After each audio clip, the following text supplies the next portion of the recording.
There's a lot of things that people can do or say out of the blue that can really leave you wondering what their motive is.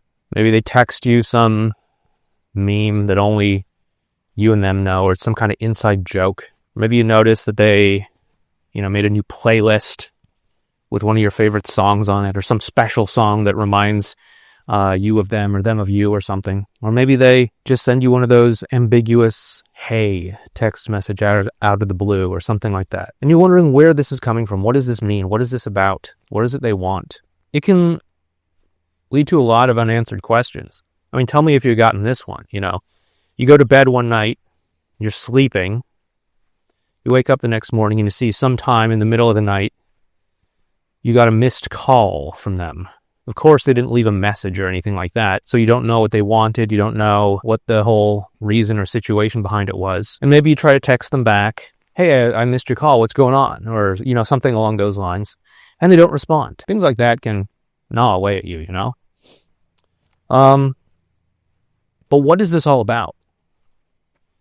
Truth be told, what's happening is they're testing the waters. Now, you don't necessarily know what the exact emotional state they could have been in that moment when they added the song or sent the meme or made the inside joke or said hey or called you and didn't leave a message or all the other things. They could have been missing you in that moment. They could have been angry at you because of some memory that was stirred up. They could have been sad. They could have wanted to gloat about how, they met somebody and how they're, ahead in the competition to see who moves on first or all sorts of things. But either way, what you can know for sure is that they're seeking some kind of relationship with you. They're seeking to have some kind of relationship, not necessarily a romantic relationship. I mean, it could be, but not necessarily that, but they're trying to relate to you in some way. Hey, look, even after all we've been through, we still have something in common. That could be a relationship. Or, hey, look at me. I'm moving on faster than you because I've met someone. That could be a relationship. I'm better than you. I'm upset with you because something happened and it just stirred up this old wound from the past, and now I'm mad. That can be a relationship too. You're someone that I can direct my anger towards. But either way, it is some kind of relationship. As I'm sure you've heard in, little fortune cookie memes and posts and trivial little things you've seen online. The opposite of love is not hate, it's indifference, or, some nonsense like that.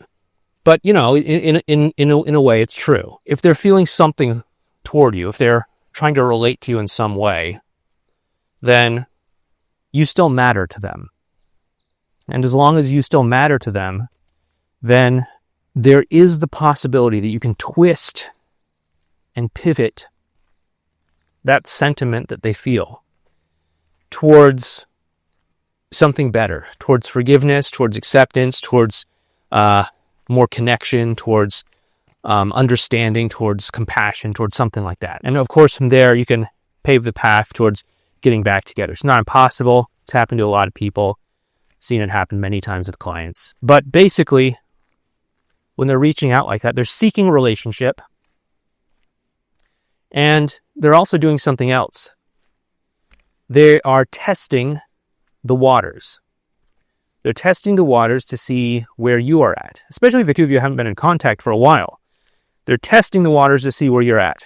How are you going to respond? There's no right or wrong way, contrary to what some people might say. They want to know how you're going to respond. Are you going to be angry at them as well? Are you going to be apologetic? Are you going to be compassionate and understanding? Are you going to be boastful? Are you going to be dismissive? Are you going to be something else? I don't know. But they want to see how you're going to respond. What they plan on doing with that, I mean, it's not as if they have some sort of, calculated chess game in their mind or something where, oh, if he's still angry, then I'm going to, hate him forever, or know that I made the best choice in breaking up or something like that. It's just more of a kind of curiosity kind of thing, to be honest, most of the time. But here's the thing.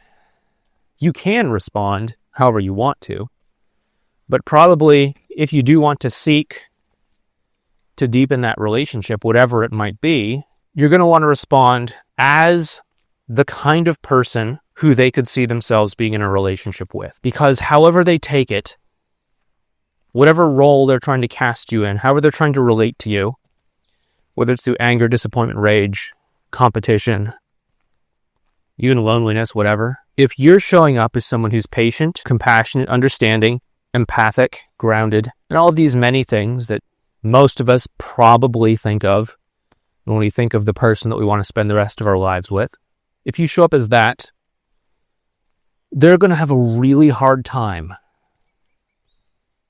staying mad at you if what they want is to be angry. They're going to have a really hard time feeling as if they made the right choice breaking up with you if that's what their goal is. They're going to have a really hard time convincing themselves that they're better off without you or anything else, because it's very hard for us to take someone that we know that we're already attracted to. I'm going to take it as a given that the two of you are attracted to one another. Okay? Now, you know, if you're new here, you may or may not know this, but I don't believe that the reason your relationship fell apart was because of a loss of attraction. I believe that it happened because of a loss of emotional connection. The two of you most likely came together because of attraction. Now, of course, there are cases where people get together not because they're attracted to one another, but because of, money or status or fame or, whatever. I'm not talking about that. I'm talking about if you were genuinely attracted to one another, we can take that as a given. And if you're showing up as the kind of person that they could really see themselves being in a relationship with, it's going to be really hard for them to want to move away from that. Really hard for them to close that door. If you do want to work things out with them, you really want to show up as that version of yourself that they could really see themselves in a relationship with. Somebody who's, patient, forgiving, communicative, trying to understand their point of view, trying to support them through their challenges, etc. That's what you want to do.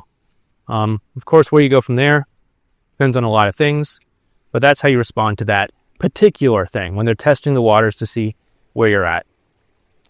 If you want to know how to build more of an emotional connection with them, please check out this video up here on how to build an emotional connection with your ex.